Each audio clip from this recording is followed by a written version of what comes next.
This MIT math professor, whenever he discovers a genius student, he makes them play an extremely deceptive game. He assumes 3 blackboards are 3 doors, one of which hides a big prize, and guessing correctly means taking it away. When the student has chosen door number 1, he, as the host who already knows the answer, will eliminate a wrong option. Then he will give the student a chance to choose again.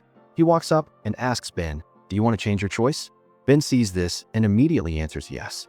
Such a decisive answer makes the professor a bit confused, because he could also be intentionally luring Ben to choose the wrong answer. But unexpectedly, Ben says that he is completely unbothered because this is a result calculated based on variables. This makes the professor even more surprised, wanting to know the reason for this choice. Initially, I chose 1 door, so my probability of choosing correctly was 33.3%. But when you opened a door and let me choose again, if I change, the probability of choosing correctly becomes 66.7%, so I choose door number 2. The professor smiles with satisfaction because this 3-door problem is extremely deceptive. Most people would give up on changing their choice due to psychological factors like stubbornness or fear. But Ben is able to put subjective emotions aside and rely only on mathematical calculations to make a choice. This is exactly the genius he has always been looking for. So he immediately announces class dismissed, then quickly flips through the test papers and sees Ben's almost absolute score. That very night, Ben is invited to a math club. Here, besides Professor Mickey, there are 4 other students. They research the use of mathematical calculations to earn money by playing 21-point blackjack at tables in Las Vegas. This card game is popular globally, and the rules are also very simple.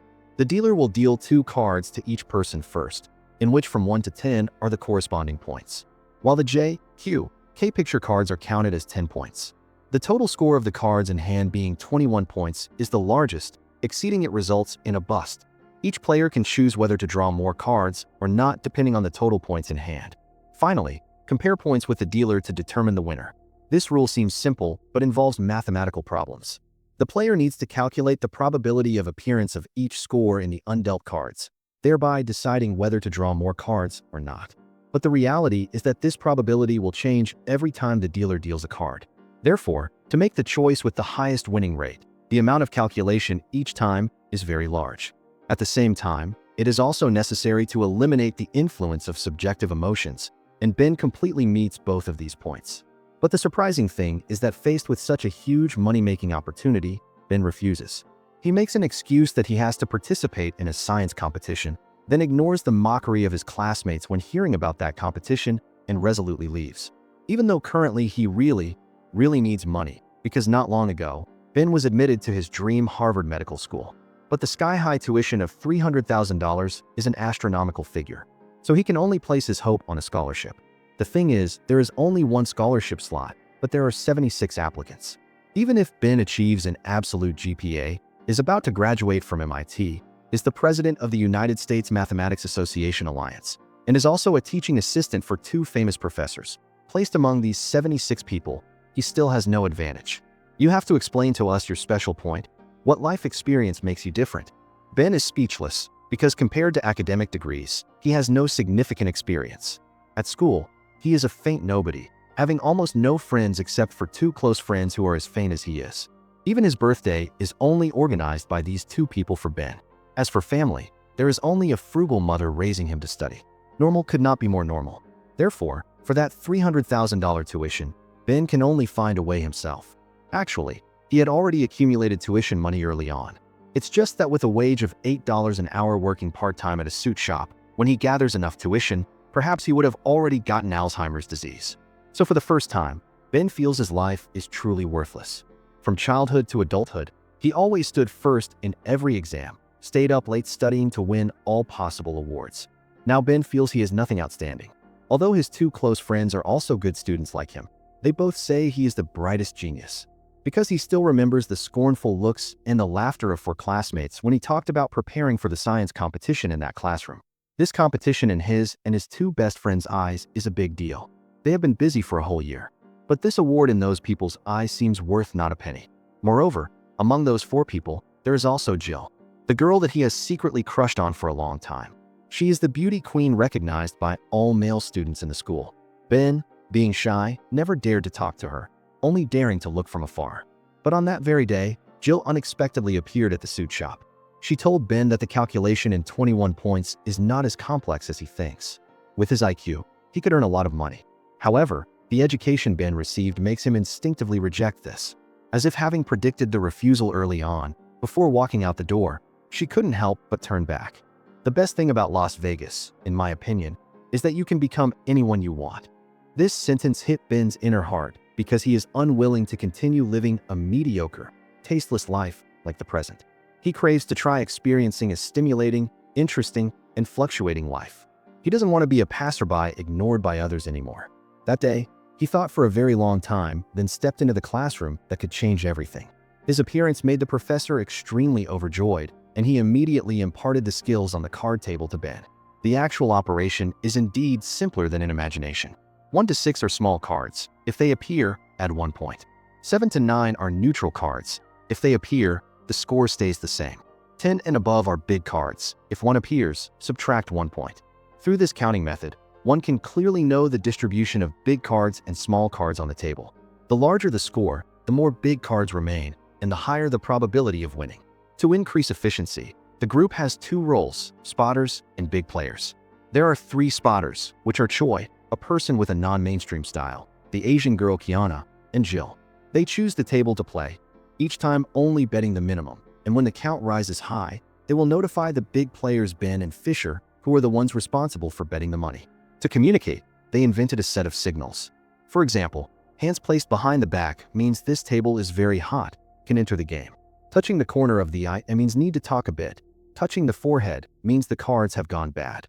And smoothing hair means need to withdraw immediately, simultaneously to notify the table situation for the new big player entering. They also have a set of code words. For example, a cat has 9 lives represents 9, a carton of eggs has 12 represents 12. Memorizing these things is not difficult at all for Ben. The real difficulty is having to remember every card the dealer deals out in the tense atmosphere of the betting table, calculating the score on the field at any time, and making the right choice with the highest winning probability.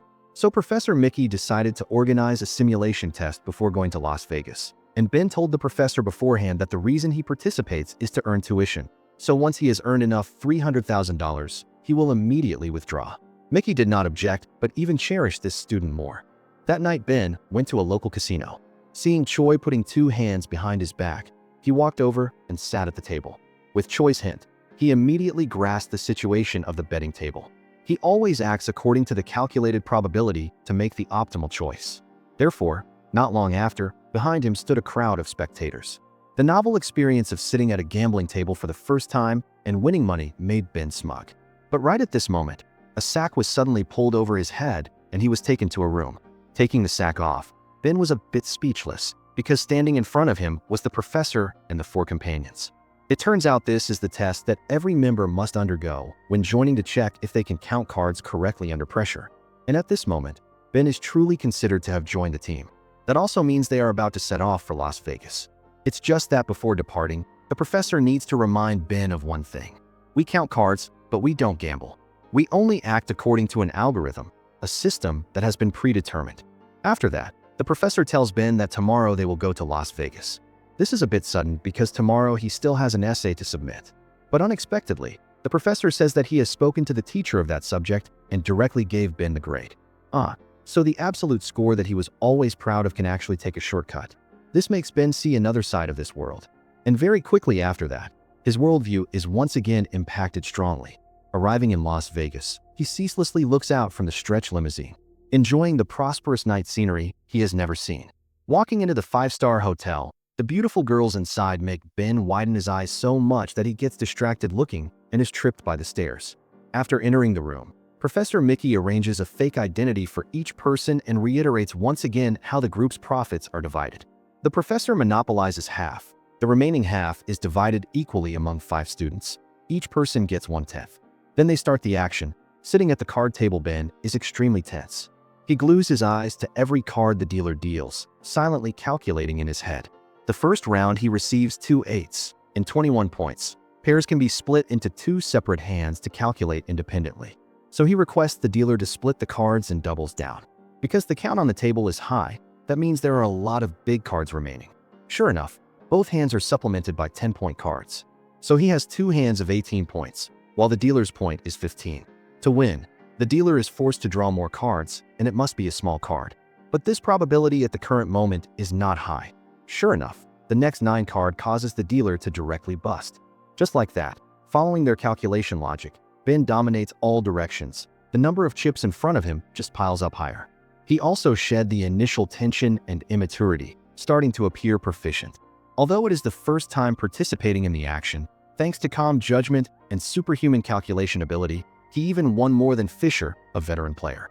It's just that this makes the other party unconvinced, thinking this is just the luck of the rookie protection period.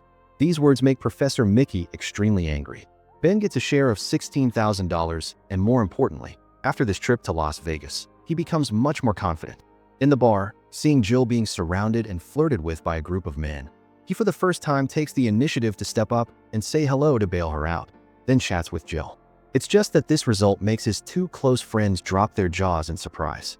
That day the two chatted a lot, and on the subway train returning, Ben asked a question he had wondered about for a long time, which is whether Jill coming to the suit shop that day was instructed by Professor Mickey or not.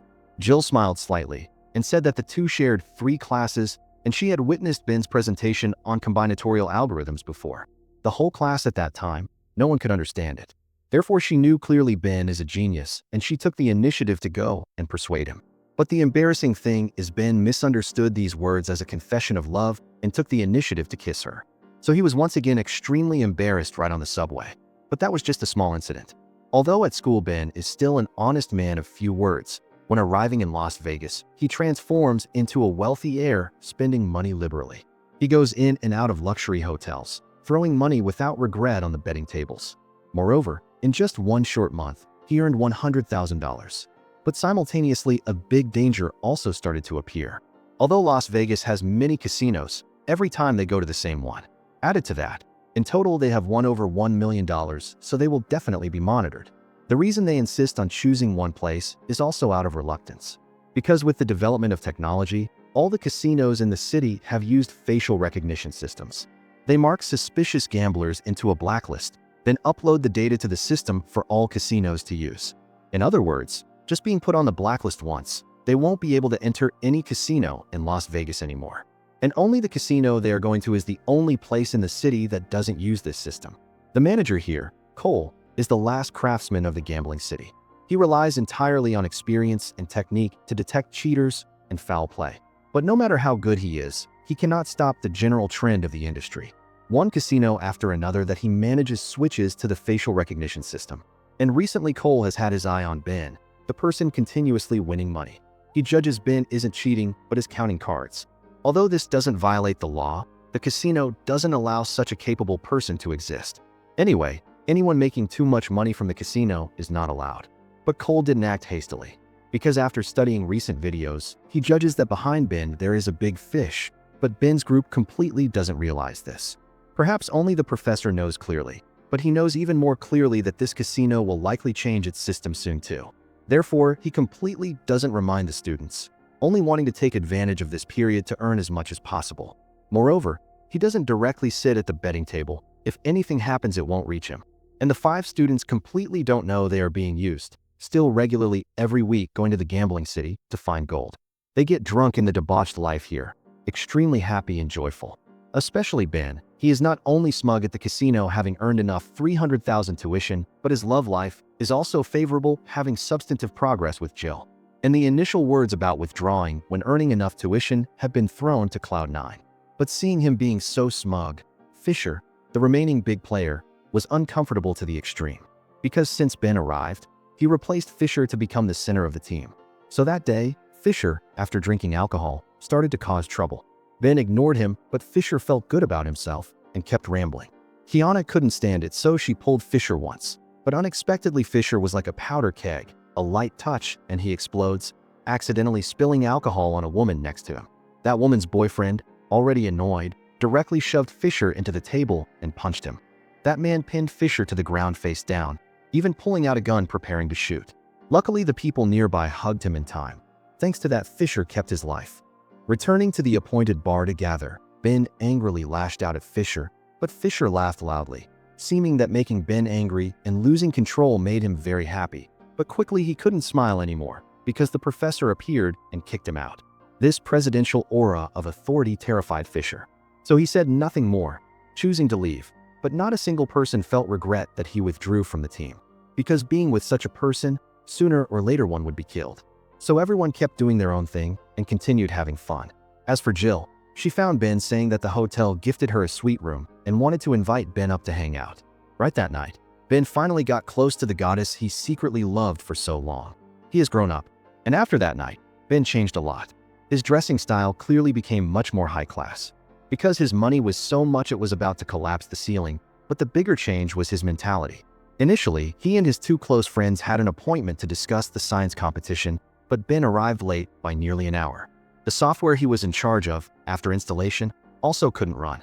Because he made 8K software instead of 16K as required by the competition, and to redo it would need at least 20 days. But Ben didn't care at all, saying that was due to his negligence. His friends blamed him for not putting his mind here anymore. Ben was stunned, then he smiled again. He stood up, propped up his bicycle, and said he didn't care at all because no one cares about this so-called competition. This wasn't merely angry words like the team members when they met him for the first time.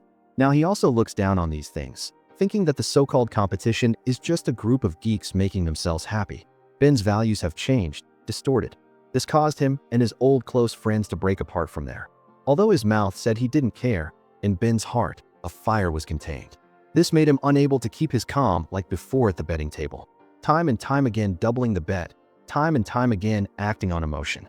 That night he lost miserably. His teammates also realized his unstable state. So Kiana smoothed her hair to signal withdrawal. But Ben saw it and was not moved at all. Conversely, he pushed all chips out all in when the cards hadn't even been dealt yet. This startled Jill, disregarding the risk of exposing their relationship. She wanted to pull Ben away, but unexpectedly Ben was agitated. The result was very predictable. Because this is completely pure gambling and gamblers don't have good endings. Ben is no exception. The dealer's 21-point hand swept everything away. Here, Ben lost completely $200,000 of capital. After that, he went to apologize to Professor Mickey, saying he didn't know what happened, couldn't control his emotions. But Professor Mickey didn't care about these excuses and apologies. Because in Professor Mickey's eyes, they are not friends, nor is there any affection. This is purely just a business deal. Therefore, Ben must compensate the $200,000 he lost. But Ben didn't want to shell out this large amount to compensate. That is his Harvard tuition money. Moreover, he argued that he earned Professor Mickey a lot of money, far exceeding this $200,000 figure. But Professor Mickey had a very clear argument, quickly reacting that these are two different issues. That is, Ben did not complete the task he assigned. Professor Mickey turned into the room to get his luggage and demanded to leave first, at the same time threatening Ben to compensate $200,000. After he left, Ben came up with another idea. He said that all the work and risks are borne by them, while the professor bears no risk and doesn't participate in the action, but in the end takes away half the profit, which is unfair. Therefore, they can completely cut out the professor and do business themselves. Ben is confident that he can lead the team to do better than the professor. The others actually have had resentment about this point for a long time, just never said it out loud. Ben said it straight out. Everyone immediately agreed. Only Jill reminded him not to sink too deep. Jill actually didn't want to participate, but if she refused, it meant obstructing Ben's plan. Therefore, she reluctantly agreed. Without the professor, the action was almost not affected at all, and the money earned was double compared to before. It's just they didn't expect that the professor completely didn't return to Boston, but hid in a corner secretly observing them. Then he called the casino to report them. So Ben was blocked by security staff right at his seat. Then he was tied to a chair and beaten. The black guy Cole threatened that if Ben dared to come to the gambling city again, he would make him stay here forever. Ben had never experienced this, scared to the point of crying miserably. Only until the next day did he walk out of the casino full of injuries. He thought everything ended like that, but unexpectedly, when returning to the dorm door, he discovered a letter, which was a notice about failing the professional assessment requirements and being unable to graduate. This is clearly Professor Mickey playing a trick. When stepping into the room, he saw inside was messy. The money hidden in the ceiling also didn't have a penny left. The professor is indeed very cruel, leaving him no way to live.